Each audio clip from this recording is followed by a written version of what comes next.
Welcome to the Six Figure Personal Stylist Podcast, the ultimate no BS business podcast for ambitious personal stylists ready to build a six-figure and beyond personal styling business.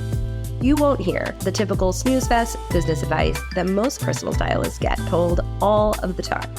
Nope, instead, I'll be sharing business building strategies that will help you create a killer personal brand, a cult following of loyal personal styling clients, and make a ton of cash while creating lasting style transformations for your clients.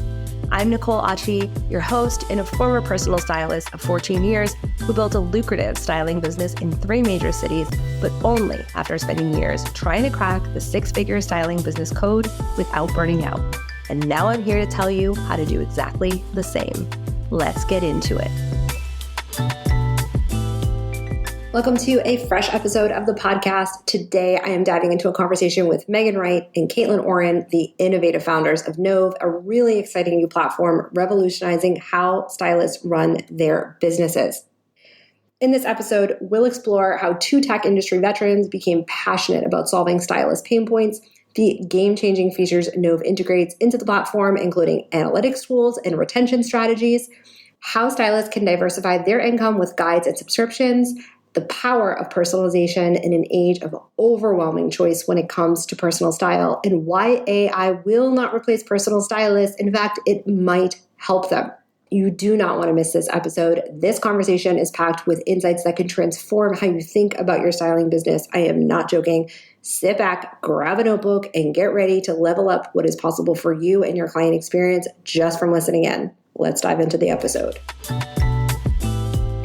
I'm so excited to have my first dual guest podcast today. I'm super stoked for you guys to learn more about Nove. It is a styling platform that you are all going to love. Today we're here with the founders, Megan Wright and Kaitlin Oran. Welcome, ladies. Thanks. We're super excited to be here. So, how did 2 very, very intelligent women like yourself break into this world? Tell us a little bit about how you ever became founders of styling software. Yeah, it's a great question because, our background is not in fashion and neither one of us are stylists.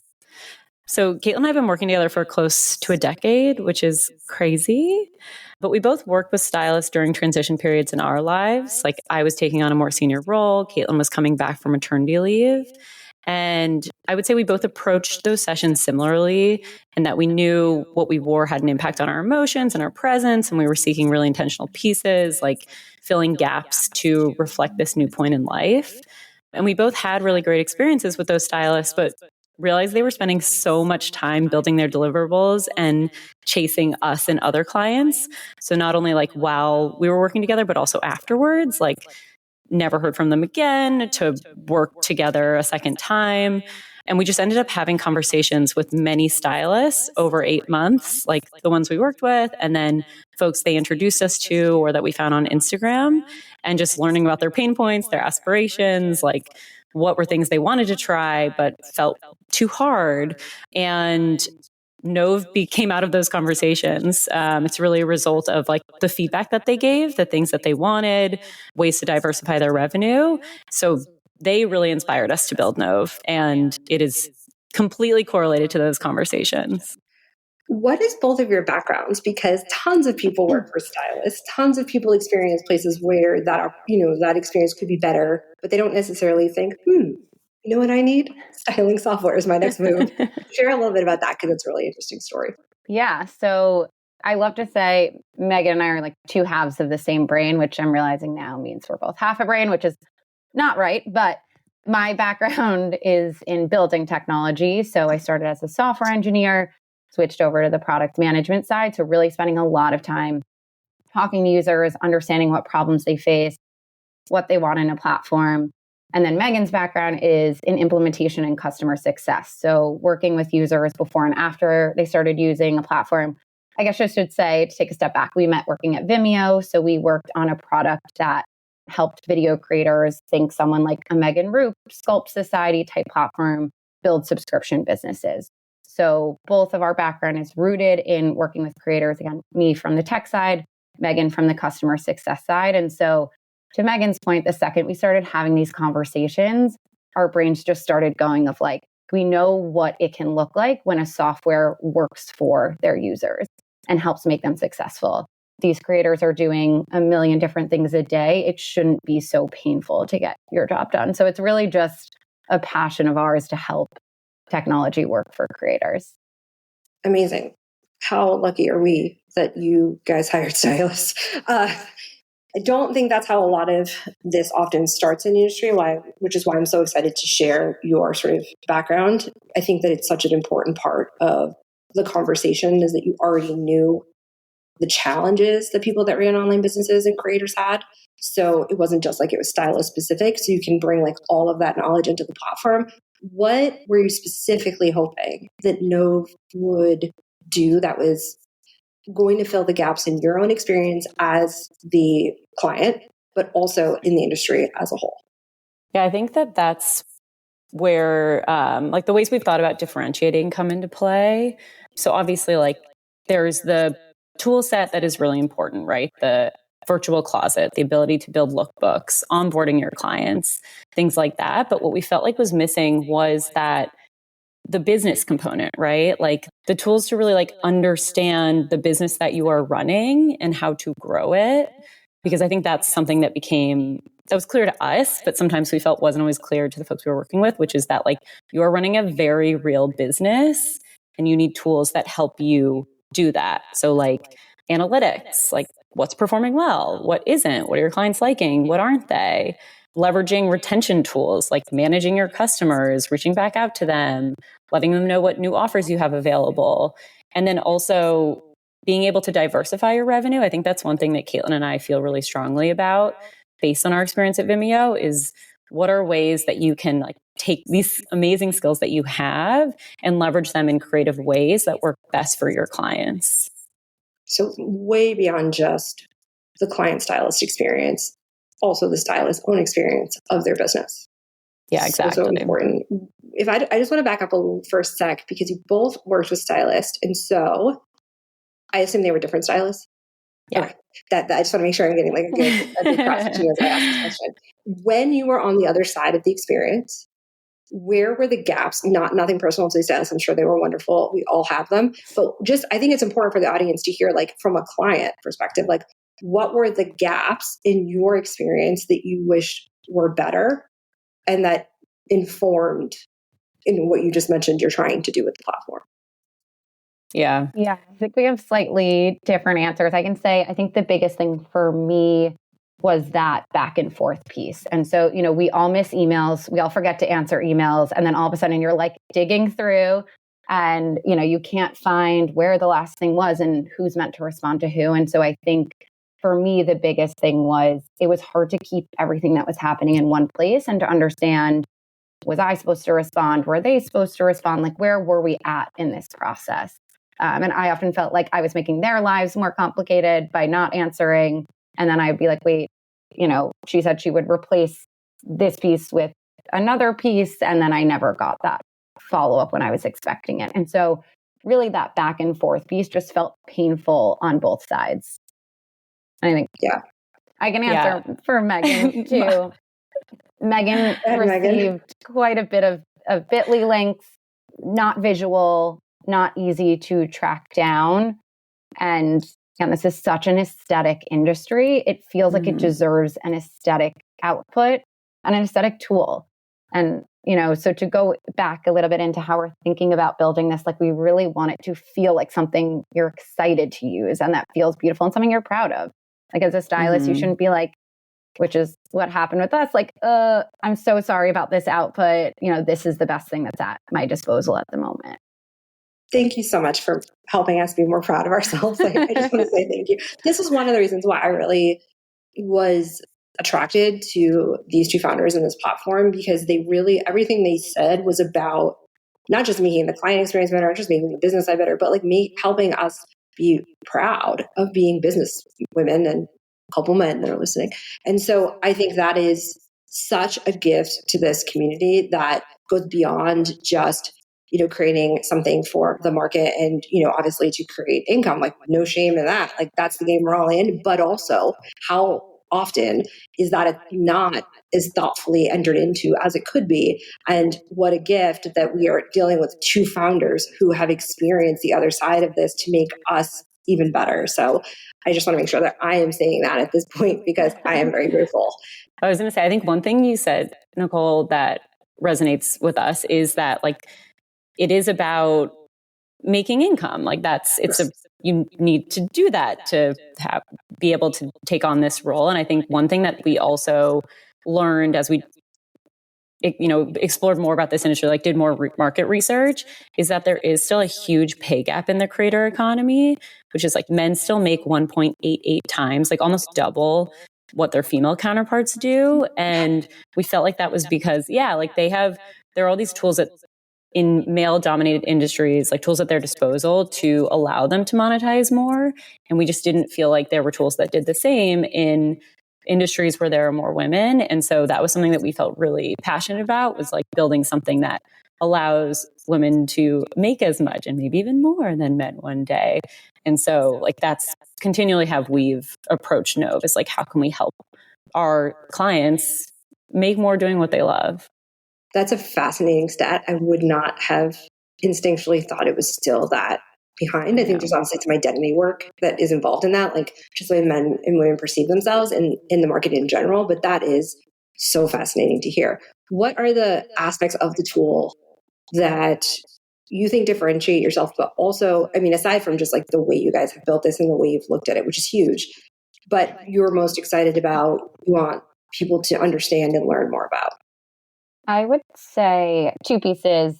The analytics portion, which we said is just huge. Like you should understand how much revenue you're making per service. You should understand the breakdown of how much time you're spending to how much revenue is coming in. I think that's a huge gray area of like, okay, great, you're making X amount of money from this, but you're spending 20 hours per client. And, when you do that math out, it's just not making sense anymore. And so we really want to build out this analytics dashboard to help you make smarter decisions about your business. And then I would say the second piece we're super excited about as a differentiator is the retention piece. So like we said, for me in that back and forth with the stylist I worked with, like people forget to answer emails.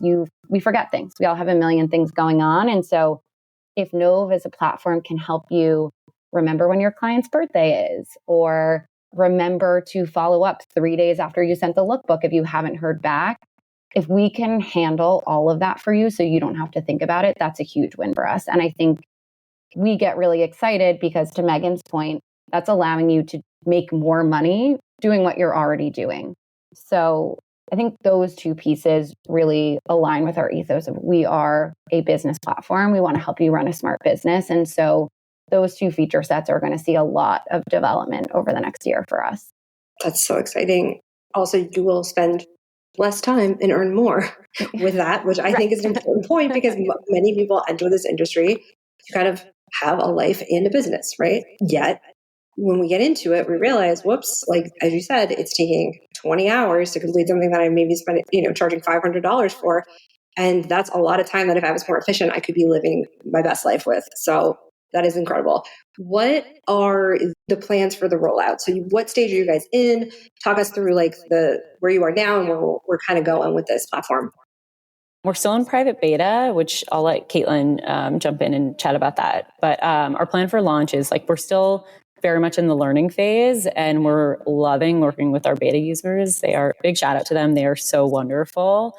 And I will say, like, if anyone is interested in joining the private beta, DM us on Instagram. We'd love to chat with you. I'll put a link in our contact or all of that stuff in the show notes. That's amazing. Thank you. We appreciate that. And we're planning to launch officially later this year. And we're actually planning to launch with two plans. So we'll have an invite-only tier for stylists that has access to that advanced tool set, like much of the features we've been talking about today. And then we'll also be launching a free tier for those wanting to get started by building guides. So it won't have the advanced one-to-one styling tool set, but it'll still be a way to start familiarizing and monetizing, just kind of like really get started in their styling career. That is so cool that you're having two different tiers. I'm very excited about this development. Us too. Yeah, the guides, I don't know if we've jumped into that yet, but one thing we noticed, and just going back to what we were talking about doing so much work and not getting the revenue you deserve from it. One thing we noticed a lot, and one thing we heard a lot in our conversations, were people were interested in creating those one-to-many guides, what we're calling them. So Nicole's top picks for fall, you see women spending so much time putting these links up on Instagram, but if people don't see your story or the commission, we all know about the pains with commission links, they don't get the revenue from that. And so one thing, this guide functionality that we're really excited about, is the ability to create those guides, put that behind a paywall, or put it up for free and start to collect emails from people are interested in what you have to say, maybe aren't ready or don't think that they can commit to one-on-one styling yet. We think that's a really interesting lead generation tool. So just generally, we're really excited about leaning into that for people entering the styling industry or established stylists who are just trying to, increase their reach. What are you thinking in terms of just timeline? I feel like you guys mentioned a couple of things, but I know people are going to be like, when can I get my hands on that? So can you just lay that out for them? Because I know people are dying to get in on this. I mean, they can get in on it now by messaging us, and then hopefully by the time this product is live, they can request access. Okay, so we're not live yet. We are in beta. What are the things you're kind of learning from your beta users that has been super informative? Because I think you guys are a great example outside of the industry of how your user or client should always be informing the process, the product, the end goal. And often in business owners that are outside of your industry, I think lots of us sit in our house, imagine what people want, put it out there, and then get no feedback or bad feedback about it and are surprised when this is actually what it looks like to create a client-led business. I'm sure you guys would say user experience is probably the better way to say it in your example, but this is how the majority of businesses run. It's not how a lot of creative entrepreneurs run their business. And so it's a perfect, what you guys are sharing is really important for the audience to hear, because this is what it looks like to be a client-led business. I talk about it, but I don't necessarily always have the best examples outside the industry. And this is how you know when you're in something like a beta, what people want. So what are people sharing with you that's helping inform the future of the product? I love that whole thing. That's in our biggest goal in this beta. And it's funny, I feel like as we were deciding to launch the beta, we were like, okay, we just want to build 3 more things and then it'll be perfect. And finally we were like, you know what? It's not about us anymore. We need to get it in the hands of these users and then we'll know. We keep saying it feels like putting our baby out into the world, but I'm glad we did it when we did. And I would say the range of feedback we've gotten is, from tiny things. And we say to our beta users all the time, no feedback is too small. DM us, email us, text us, anything you are thinking in the moment, let us know.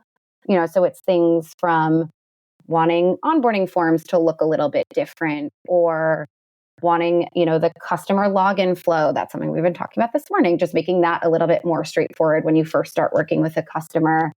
Things on lookbooks. We're really excited about our lookbook creation. It's kind of like a Canva-esque editor. So really blank slate lets you do what you want, which is exciting, but some people like a little bit more. Trying to think of a good example, you can set a background color and a font. And so one thing a stylist said was, hey, I'd love if I just set that at the account level. So every time I created a lookbook, I didn't have to set the same color.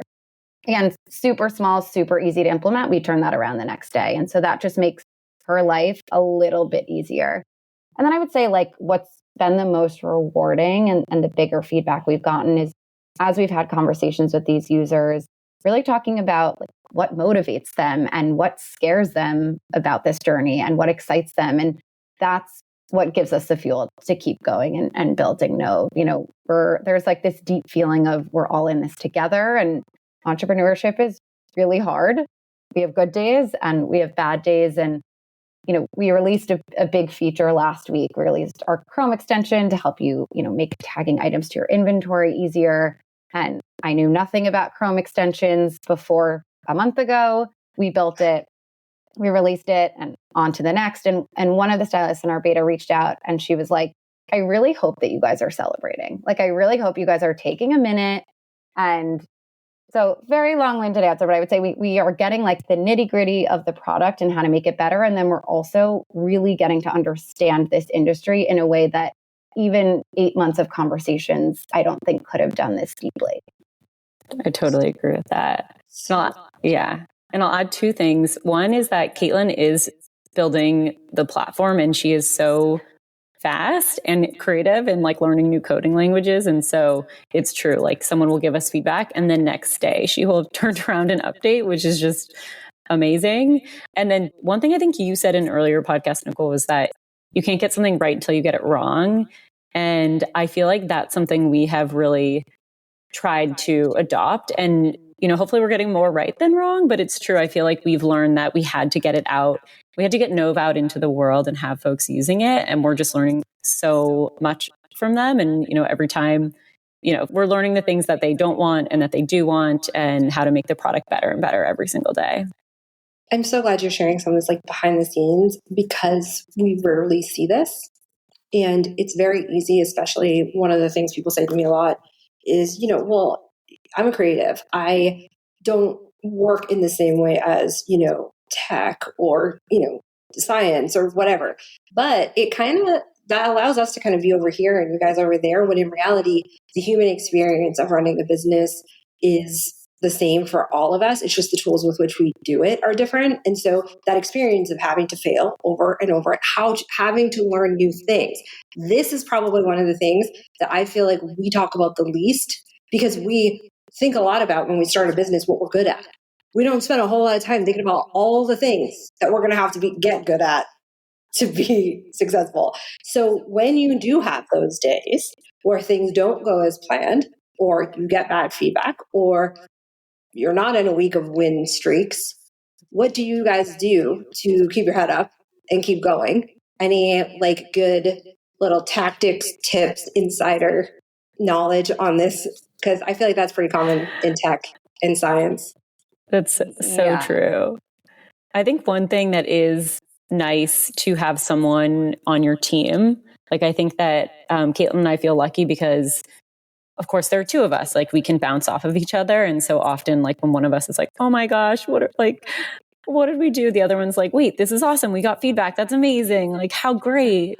And so that has been really nice. And then I think the other thing is also like how amazing to have tried, right? And I think that goes for all the stylists as well, is like how amazing that you're putting yourself out there and doing something that you really love and really just trying to like shift that mindset of like, you know, and for us, we're also like, Nove has been live for 1 month, and how amazing that there are people using it. And so I think it's the same for stylists. It's like how amazing that, you know, even that one person has purchased this brand new, larger service that you're offering, you're taking a chance on yourself. And so I think just like continuing to shift that mindset of like reminding yourself how far you've come rather than the pitfalls once you get there. I love that you said, we got feedback. That's a win. Like, if that is such a great way of like reprogramming your brain, is that like someone actually was willing to tell me, maybe in not the nicest tone, but still, how to make something better.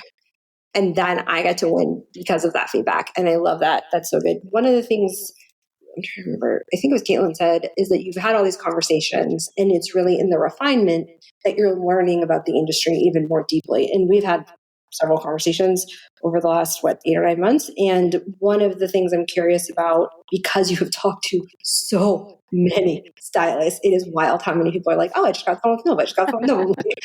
My gosh, it feels like we're all on the same phone, like we're all on a phone call pattern that's the same.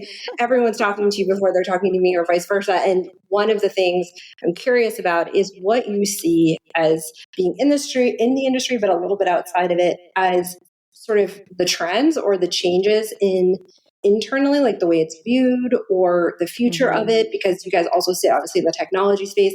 What do you think the possibilities are for this field? What do you think would need to change? What do you think we're doing well? Kind of like an overview of the styling industry would be fascinating if you could indulge me. Yeah, that's a meaty one. So I would say in terms of like the trends that we're seeing that became clear to us right away. Well, one, like the pros and cons of social media, right? Like it's amazing for discovery, but I think Kaitlin mentioned this earlier, like you're so at the whim of algorithms.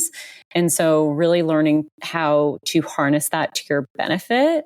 And so that's where we think the things like guides, like, you know, or memberships, like lower tier memberships could be really interesting for stylists to take advantage of, because even if, not every person that follows you on Instagram is going to be the type of person who can pay for a full one-on-one service, but there might be lower, tiers of entry for them that just start getting them into your sphere. And so we think continuing to expand on that, like by offering different ways to like do styling services for them, even if it's just a monthly guide or something that they get access to your top tips. So we think that kind of continuing to build on Substack, frankly, we think that that is a trend that we're excited to give stylists tools to do that.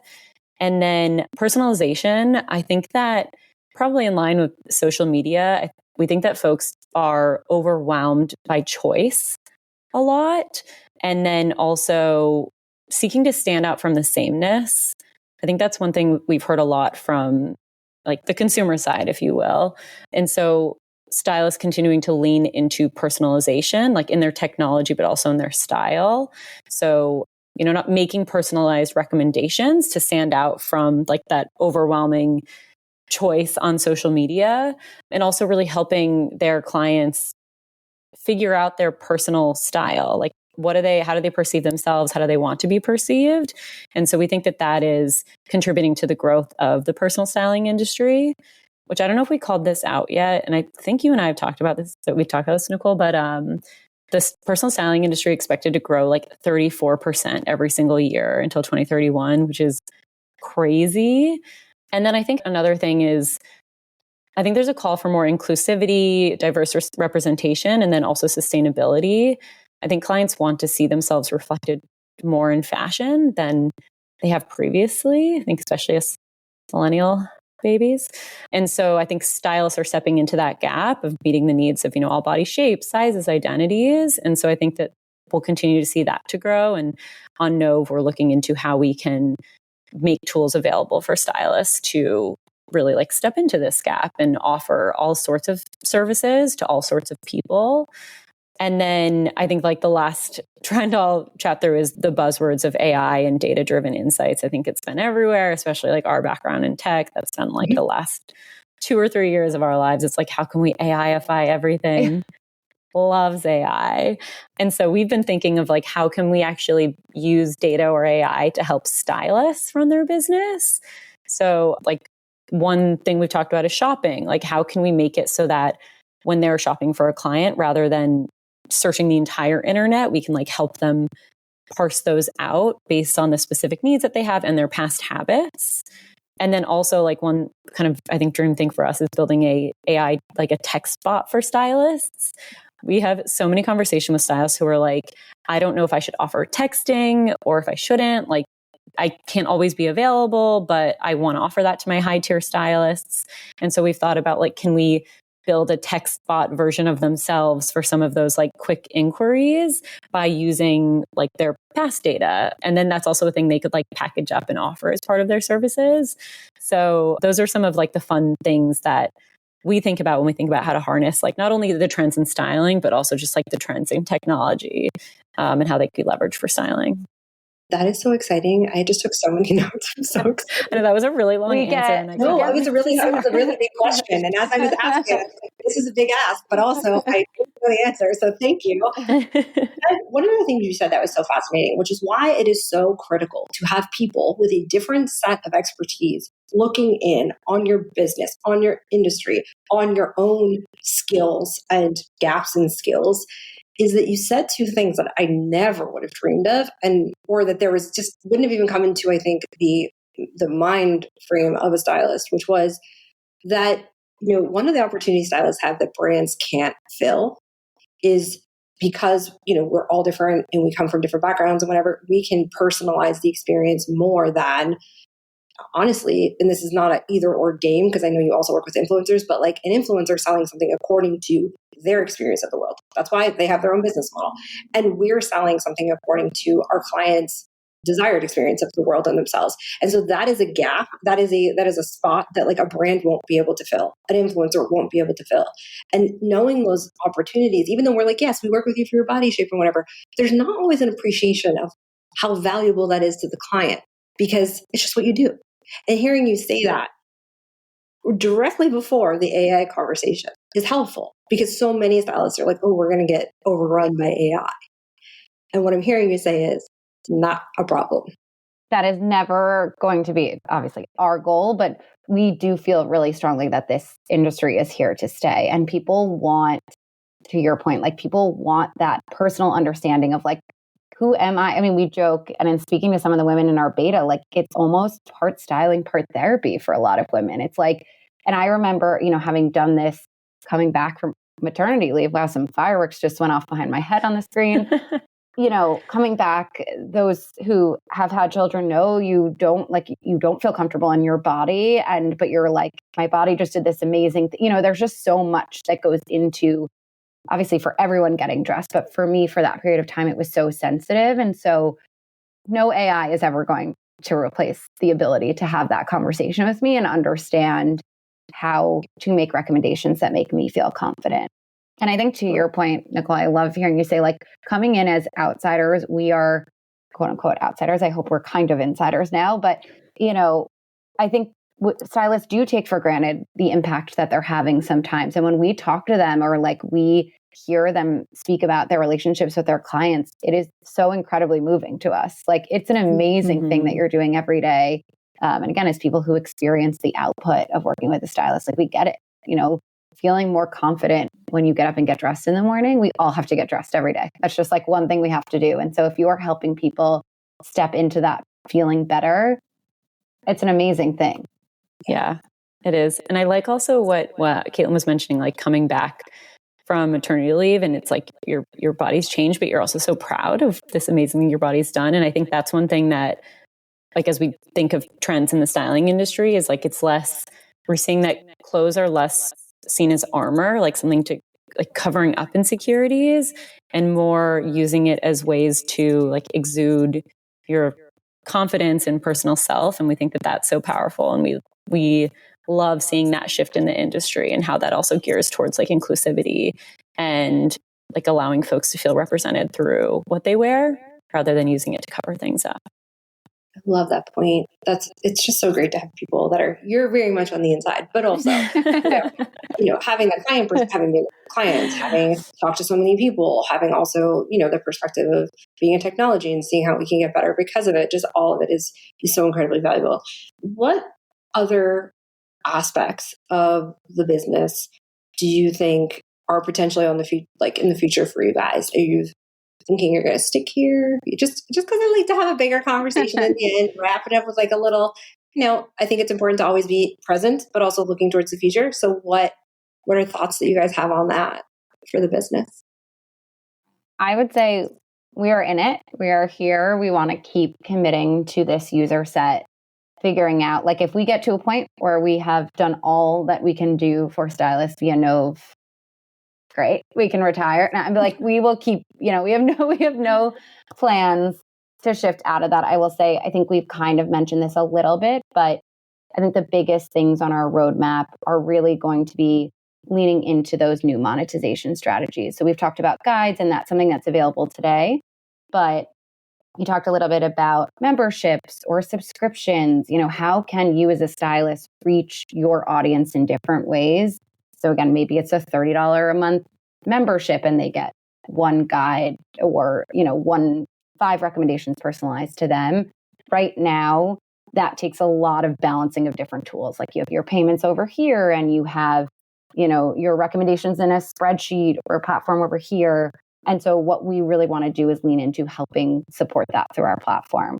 And then kind of along that same vein, being able to support things like newsletters. So like, how great would it be if you could send a newsletter from the same place where you're managing your clients and storing your recommendations? Like right now, it's just so much, you have your recommendations here, and then you're going into Canva, and then you're taking that Canva and you're putting it into Substack. Like our goal for Nove is to be able to really like consolidate that entire workflow. And again, lean into giving you those monetization opportunities, like allow you to power your newsletter from the same place that you are creating your lookbooks and, sending the reminders to your clients that, you have a session coming up or whatnot.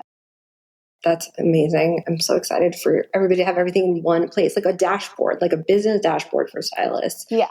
The dashboard's so interesting. Like, and, maybe it's our tech background, but I don't know. Businesses rely on analytics, right? That is how they make decisions. They, in theory, you would hope, right? Like, a little bit of analytics, a little bit of gut. Right. Sure. Not a perfect science, but I think we're just so excited to be able to put that in the hands of our users. Like, you are a business. That's going to be our mantra forever. Like, you are a business. We're going to treat you like one. And so we're going to give you the tools to make those business decisions. And I think one thing we talked about, Nicole, is like understanding your client personas, understanding and like digging deep into like, who are you working with? And so even if we can give you an export of like, here are all your clients and here's like some overarching data about them so you can understand where you're connecting with people, great. And that's so low lift for us. So it's like even more exciting when it's just an easy thing for us to be able to give our users. So those are the kind of things that we're going to continue to lean into. I feel like I'm missing something, Megan. I think you crushed it. No, you did. Crushed it. It's so incredible to hear you say, I've heard you say this multiple times when I got to walk through too, like, oh, that's such an easy thing. That's such an easy thing. And when you are, I'm not just a stylist, but we'll talk about that, but an entrepreneur, and you have your skill set and you're used to doing things the way you do it because it takes so much brain power to change the way you do things in your business because you don't know what you don't know about tools. I think it's going to be life-changing for so many stylists to see what the things you guys consider to be, oh, that's simple. Let me just add that feature or whatever. To us is like life-changing and we don't even know it yet. So I want to encourage anybody listening, get on that beta, try it. I don't care what software you are already in, try it because I want you all to experience, because I've had the conversations with both of these women before about this. I want you to see what it's like to have someone say like, oh yeah, it's really not a crazy lift for you guys to want your scheduling to be in the same place where you are interfacing with clients and, to be able to look at how long you're staying on an app to do your work is not a crazy ask. It is a pretty reasonable thing to want. And I want the stylists listening to ask for more of the experiences around them. And I think that you guys are really just such a great example of a company that's helping us do that and be better in that way. So thank you so much for that. Our pleasure. All right. Before we wrap up here, I was going to ask one last thing that I'm curious about. If you could give the stylists listening one or two pieces of advice or like the top thing that you think would be most helpful for them to focus on when it comes to running their business like a business, what are the biggest blind spots that you can say like generally across the board? If you started here, you'd be that much better off. Oh, I think the first thing that came to my mind is retention. I think 80% of revenue comes from 20% of clients for most businesses. And so just really like understanding how they can retain their clients, keep them engaged, offer varying services. They might not need a big edit every quarter, but they might need, some gap pieces or things like that. And so I think getting a handle on their retention strategy is the first thing that comes to my mind. Love that. The words out of my mouth. I don't know. One brain. Yeah. I know. That was a good one. And you just talked about data, which looking at your data is not a bad one either. Yeah. Look, I think, treating yourself like a business, like we keep saying, and there's no reason not to feel empowered. Again, to act like a business, look at your data, make decisions, cut things that aren't working for you. I think one thing as an entrepreneur that we've learned, sometimes you go down a path and there's like the sunk cost fallacy, right? You're like, well, I've been doing this for this much time. I just need to finish it. And maybe sometimes being honest with yourself and saying like, this isn't the right service. And maybe I focus here, or maybe I focus on this type of client. Just being open to having those internal dialogues and finding people, to Megan's point earlier, who we're happy to be those people who are in it with you and can be that sounding board. I know, Nicole, you're that person for a lot of people listening. But having that support system, I think, is huge. So not a business decision, but a personal piece of advice as you're going through this journey. Find your people that will support you in doing this and hang in there even on those days that it feels like, why the heck did I decide to do this? And why don't I just have a 9-to-5 job? That is a very good reminder, because often we don't realize when we start a business, we also need a whole other group of people who are not in our normal life that get it better. And that's not something we look at or have to do when we like go get a normal job. That's not like one of the requirements to balance both. I mean, you know, you have your colleagues or you have the people you work with, and for however good or bad that is, that's part of the whole experience. But we don't get that when we start businesses. So it's a very important reminder, and it's important to life and business. So thank you for that. Thank you both so much for being here and for sharing your experience and platform. Thank you. We appreciate it. Right, talk soon, Nicole. All right. Bye. Thank you so much for hanging out with me. It turns out that social proof is actually pretty important. So if you could help me out, I'd so appreciate it. If you just had a quick free moment and could leave me a rating or review on the podcast app, that would be killer. And even better, if you wanted to share this episode on Instagram and tag me, that would totally make my day. And it would bring so much more awareness to the podcast and would help other stylists just like you who are looking to build lucrative styling business, because the better each of us does, the better all of us do. Thanks for hanging out with me, and I'll chat with you next time.